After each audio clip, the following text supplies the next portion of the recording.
Welcome to the Do-It-Yourself Gourmet. Time for some store-bought raviolis. Let's get cooking. Today, on the Do-It-Yourself Gourmet, we've got ourselves a tricky little dish. Now you may think to yourself, well, what's so hard about putting some store-bought raviolis that were frozen in the pan? Well, the key to it is making sure they get cooked well. So we're going to start off with 1.5 quarts of water, and we're going to put in, a good tablespoon, no, let me correct that. We're going to put in 1.5 teaspoons of salt and get that water boiling. When we get that water boiling, we're going to toss those raviolis in there. Now the thing you got to be careful to watch out for is to make sure they get enough cooking time, because those things like to pop up like an Octo Rock in Breath of the Wild, and they're not even done yet. So you got to make sure when they do that you turn them down to a nice low heat. That way they can get themselves nice and soft without turning into big soggy piles of mush. And when you get yourself a nice ravioli, you definitely don't want it turning into a big soggy pile of mush. And now the reason they puff up in the middle there is because when you make them at the factory, well, they don't exactly fill them to the brim with filling, now do they? And so for that, we need to make sure we compensate, because that air is going to get in there, and that air is going to make it so it looks like, oh, they're floating to the top, maybe they're done. Well, no, such will not be the case. You got to make sure that the dough around there on the front and the back is al dente, and not too soggy and not too hard.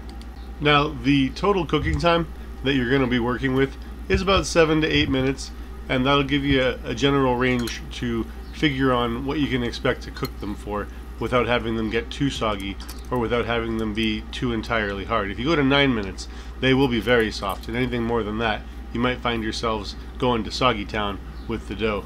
Now you want to be nice and careful when you're pulling them out of the water too. Maybe a nice mesh strainer, so that when you get them inside of here, they don't get busted apart either, because that cheese and filling inside is going to be, just raring and piping to get outside. So we've got them here inside of the bowl about to go in, and we've got 1 teaspoon of basil dried, and we've got about 1 teaspoon of cracked black pepper. That's Telecherry black pepper, I happen to like that. And then 1.5 tablespoons of sunflower oil. You can use olive oil if you like. And then a little bit more than 2 pinches of salt. Now from there, we're going to go ahead and toss the ravioli in and start mixing them around. And that'll let the nice little super minimalist pesto do its job, coat the ravioli, and we can enjoy that lobster ravioli for the actual flavor of the cheese and the lobster inside of the ravioli without too much change coming from the outside. That basil will accent it just nicely, and the sunflower or olive oil will complement it as well without overpowering it so that you lose the flavor of the lobster. And now once you have them mixed around, you want to make sure and get it even. And once it's even and nice and coated, let it sit for about a minute. It's also okay if you get a little bit of the water that was used to boil them inside of there, because that can also create not so much a sauce proper, because there's no real emulsification between the oil and the water, but pasta water on occasion has been known to be rather magical when combining flavors inside of an otherwise very simplistic dish. And by using a simplistic method when cooking lobster raviolis, one truly preserves the flavor of the lobster, even if it is only in a small amount.